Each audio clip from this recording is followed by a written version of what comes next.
No fim de semana, Megali, o governador de São Paulo, Tarcísio de Freitas, disse que com o tarifaço o Estado pode perder mais de 100 mil empregos. Tem feito várias simulações e o efeito pode ser muito severo de fato, né? Do ponto de vista de economia, do ponto de vista de PIB, de massa salarial, do ponto de vista de emprego. Então a gente está vendo que isso pode trazer um efeito que pode variar de 0,3% a 2,7% do PIB. A gente pode estar falando de 44 mil a 120 mil empregos a menos. Isso eu estou falando só do cenário de São Paulo. A gente pode estar falando aí de uma perda de massa salarial de 3 bi a 7 bi por ano. Então, de fato, é muito impactante. Tarcísio de Freitas adiantou ainda que está buscando formas de tentar sensibilizar o governo americano. A gente está buscando parlamentares americanos, estamos buscando os contrapartes americanos, as empresas americanas, tentando pegar agentes do governo americano que possam sensibilizar para o tamanho do problema, né? E estamos fazendo isso de uma forma profissional, de uma forma silenciosa, para ver se a gente... Nada pode estar acima do interesse nacional. E quando a gente fala em soberania, a pior agressão à soberania é a divisão interna. A divisão interna é o que enfraquece o país. Nas redes sociais, Tarcísio de Freitas foi criticado, ainda que indiretamente, pelo deputado Eduardo Bolsonaro, que segue nos Estados Unidos. No X, o filho de Jair Bolsonaro escreveu o seguinte, entre aspas, desconfie de quem se mostra preocupado com a tarifa Moraes e não fala dos presos políticos ou da crise institucional, ignorando a carta do Trump, que é expressa na solução do problema.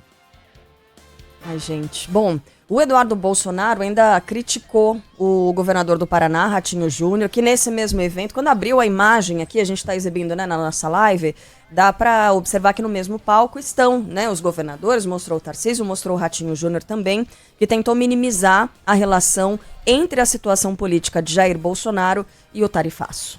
E lá sentar com os Estados Unidos, como fez o Canadá, como fez a Índia, como fez a China, como fez o México, e parar de falar de desdolarização do comércio. O Trump não pegou o Brasil para discutir esse assunto por causa de Bolsonaro. O Bolsonaro não é mais importante que a relação do Brasil e Estados Unidos. Claro que pode ter até um afeto ali entre os dois, mas a discussão de desdolarizar o comércio, que nem a China, que fatura 25 trilhões de PIB, a Rússia, que é o maior inimigo dos Estados Unidos, nunca tocou nesse assunto. A Índia, que cresce 7,6%, nunca tocou nesse assunto. Aí foi um brasileiro querer falar de desdolarização do comércio. Quer dizer, uma falta de inteligência. É um barato, né? O pessoal falando, não pode politizar esse tema. Agora tá assim, ó, só na cotovelada para ver quem é que vai levar a direita no Brasil, né? Nas redes sociais, Eduardo Bolsonaro publicou o seguinte, olha... Trump postou diversas vezes citando Bolsonaro, fez uma carta onde falou de Bolsonaro, fez declarações para a imprensa defendendo nominalmente o fim da perseguição a Bolsonaro e seus apoiadores. Desculpe-me, governador Ratinho Júnior. Repetindo, isso aqui é a post do Eduardo Bolsonaro, tá? Mas ignorar esses fatos não vai solucionar o problema, vai apenas prolongá-lo ao custo do sofrimento de vários brasileiros. Carla?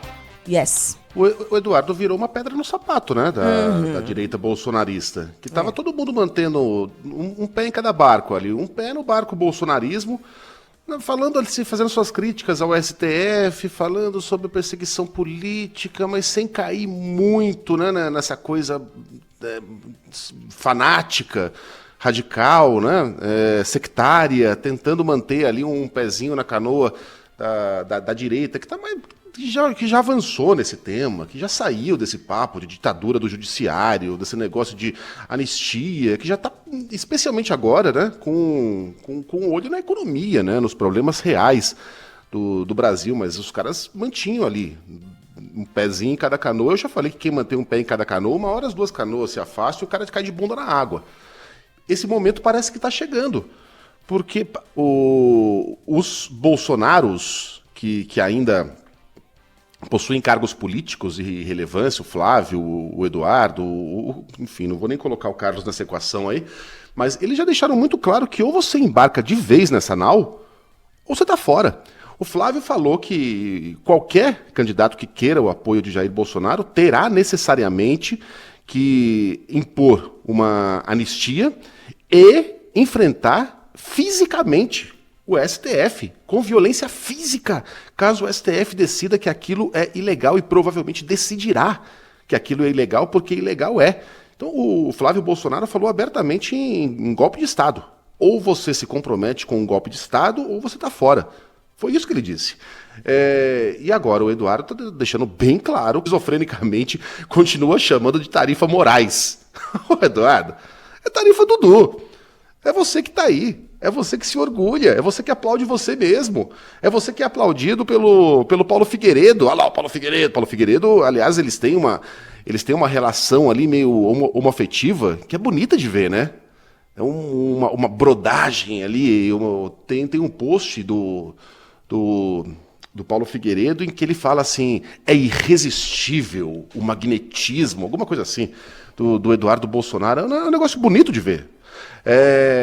Mas ele é aplaudido. Ele mesmo fala, tá vendo o que eu tô fazendo? E se eu descobrir quem é o policial que tá aí? Oh, meu irmão, não deixa descobrir, que eu vou mexer meus pauzinhos aqui. Então ele se jacta dessa influência que na verdade não tem, mas tem alguma.